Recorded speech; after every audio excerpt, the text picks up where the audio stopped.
የተወደዳችሁ የመጽሔተ ግዕዝ ቻናል ቤተሰቦች ሁላችሁም በያላችሁበት ሰላም እግዚአብሔር ይብዛላችሁ። እንግዲህ ግዕዝ ትምህርታችንን እንቀጥላለን።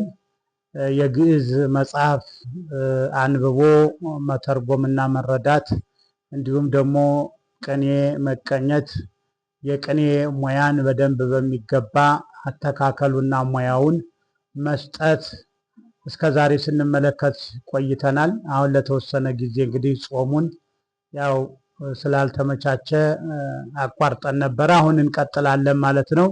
ትንሣኤውን ምክንያት በማድረግ እኛም ሚዲያችንን እናነሳዋለን። ሁላችንም ሼር፣ ላይክ፣ ፎሎ፣ ኮፒ ሊንክ እያደረጋችሁ ለሌሎችም እንድታጋሩልኝ በቅድሚያ አሳስባለሁ። እንግዲህ የመጀመሪያ ትንሣኤውን ስንጀምር ትንሣኤ የሚለው ዘር ግዕዝ ነው። ከየት ነው የሚገኘው? አወጣጡስ እንዴት ነው የሚለውን እንመለከታለን። ትንሣኤ እንግዲህ ተንሥአ ተነሳ ከሚል የግስ አንቀጽ ይገኛል ማለት ነው። ዘር አወጣጡን ሁሉ በእንደዚህ አይነት መልኩ እንመለከታለን። አንድን አንቀጽ ወስዳችሁ በአለቃው ወይንም በሚረባበት ግስ ማርባት ይቻላል። በቀተለ ነው፣ በቀደሰ ነው፣ በባይረከ፣ በሴሰየ፣ በክለ፣ በጦመረ የሚለውን እናንተ መጀመሪያ በተሰጡት ቀደም ሲል ትምህርት ወደኋላ ገብታችሁ በዩቲዩብም እንዲሁም ደግሞ በቲክቶክ ላይ መመልከት ትችላላችሁ። ዋናው የግስ ሰራዊት ስለሆኑ ማለት ነው። ይህንን ለማርባት የግስ ሰራዊቱ ማን ነው የሚለውን መረዳት ያስፈልጋል። ተንሥአ ለምሳሌ አሁን የቀተለ ሰራዊት ነው ማለት ነው። በቀተለ ቤት ይረባል ማለት ነው። ተንሥአ ተነሳ ሲል ይህ አሁን ኃላፊ ግስ ነው፣ በውእቱ ነው። ግሶች የግስ አንቀጾች ሁሉ የተቀመጡት አሁን በውእቱ ቤት ነው ማለት ነው። በውእቱ በኃላፊም እንዲሁም በትንቢት እንደገና በዘንድና በትእዛዝ አንቀጽ ሲቀመጡ ሲረቡም በውእቱ ነው። ነገር ግን መሃል ላይ እንግዲህ ይገባና ከውእቱ አንቀጽ ይወጣና ለወንድ፣ ለሴት፣ ለብዙ ወንዶች፣ ለብዙ ሴቶች በማለት እርባታውን እዚህ ውስጥ ያሰፍረዋል ማለት ነው። ምክንያቱም በአስሩ መርሃያን አንድን አንቀጽ ማርባት ስንችል እንግዲህ አጠቃላይ በውእቱ የሆነውን ለብዙና ለሴቶች እያወጣን እዚህ ውስጥ እንጠቀማለን ማለት ነው። ለምንድን ነው ግሱ አወጣጦች አንድ እንትን እንዲያገኙ በአንድ ቦታ ላይ ሁሉንም ማግኘት እንድንችል አድርገው መምህራን በእንደዚህ አይነት አውጥተውታል ማለት ነው። ነገር ግን መሆን ያለበት አሁን ተንሥአ ተነሳ፣ ተንሥኡ ተነሱ፣ ተንሥአት ተነሳች እያለ ተንሥአ ተነሱ ለሴቶች ለብዙ ሴቶች ብሎ ደግሞ እንግዲህ እንደገና ደግሞ ተንሣኢነ ተንሣኢከ እንዲሁ ተንሣኢክሙ ተንሥኢ እያለ የራሳችን በአስሩ መርሃያን ይህንን ማስቀመጥና ማውረድ ይቻላል፣ ማብዛት ይቻላል። ከዛ ሁሉ ታዲያ ውስጠ ዘራቸውንም በየባለቤታቸው ማስቀመጥ ይቻል ነበረ። ነገር ግን ስብስብ አድርገው መምህራን አንድ ላይ ሁሉንም ውስጠ ዘሩን አውጥተውታል ማለት ነው። አንድና ብዙ እያሉ ማለት ነው። ስለዚህ ተንሥአ ተነሳ ኃላፊ ግስ በውእቱ ነው። ይትነሳ ብለን ይሄኛውን ትንቢቱን እናጠብቃለን። ይነሳል፣ ይትነሳ ይነሳ ዘንድ፣ ይትነሳ ይነሳ።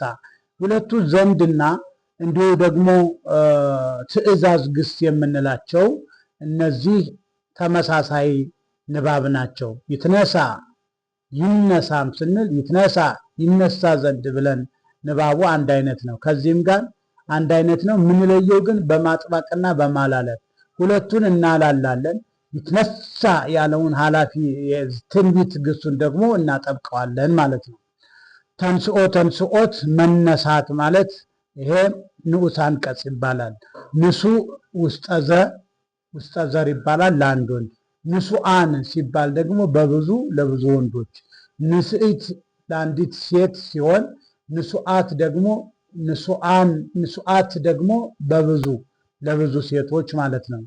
እንደገና ተንሳኢ ሳልስ ውስጠ ዘ ይሆናል። ለአንድ ወንድ ማለት ተንሳኢ ስንል የተነሳ የሚነሳ የተነሳ ብለን እንላለን ማለት ነው። ተንሳኢ ሳልስ አንቀጽ ነው። ያው ሳልስ ውስጠ ዘ ማለት ንዑሳት አናቅጽ ከንዑሳን አናቅጽ ውስጥ ነው ማለት ነው። ተንሳአያን ደግሞ ተንሳኢ ለአንድ ወንድ ነው። ተንሳአያን ደግሞ በብዙ ለብዙ ወንዶች። ተንሳኢት ለአንድ ሴት ነው። ተንሳአያት ደግሞ በብዙ ሴቶች ማለት ነው። ይሄ ሳልስ ውስጠ ዘ ነው። ይሄኛው ግን ውስጠ ዘ ነው ማለት ነው። መንስእ ደግሞ መስም ውስጠ ዘ ነው።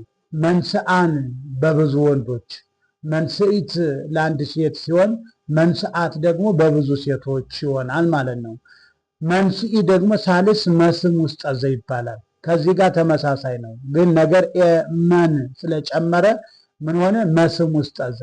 ይህችም መን ስለጨመረ ነው መስም ውስጠ ዘ የተባለው። ይሄኛው መስም ውስጠ ዘ ነው። ይሄኛው ደግሞ ሳልስ መስም ውስጠ ዘ ማለት ለምን ከተባለ መንስኢ ስላለ ተንሳኢ ሳልስ ውስጠ ዘ እንደሆነ ማለት ነው።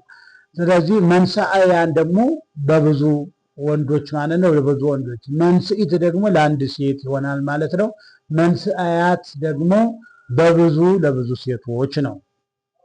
ነሳኢት መድበል ሲሆን ደግሞ ይሄ ነሳኢታውን ለሴት ለወንድ ለአንድና ለብዙ ይችላል ማለት ነው። መድበል የሚል ዘር ሲገኝ ለአንድም ለአንድ ሴት ለአንድ ወንድ ለብዙ ወንዶች ለብዙ ሴቶች መጠቀም የምንችለው ዘር ነው ማለት ነው። ስለዚህ የምንፈልገው አሁን ትንሣኤ ነው። ትንሣኤ ጥሬ ዘር እዚህ ጋር አገኘ ነው ማለት ነው። ትንሣኤያት በብዙ ማድረግ እንችላለን ማለት ነው። ትንሣኤ ይሄን ይመስላል አወጣጡ ማለት ነው። ተንሥአ ከሚል የግዕዝ ግስ አንቀጽ ትንሣኤ ይወጣል ማለት ነው። አጻጻፉም እንደዚሁ ነው የሚሆነው። ኤም የአቤትም ይሄኛውን እንጂ ያኛውን አይኑን አናደርግም። ይሄኛውን ሰ ደግሞ በዚህኛው መልክ ንጉሱ ሰ የሚለው ነው የምንጠቀመው ማለት ነው። ስለዚህ በዚህ መሰረት እኛም ሌሎችን ዘሮች ማውጣት እንችላለን ማለት ነው። ሁላችሁም ሼር፣ ላይክ፣ ፎሎ፣ ኮፒ ሊንክ እያደረጋችሁ ለብዙዎች ለሚፈልጉ አዳርሱልኝ።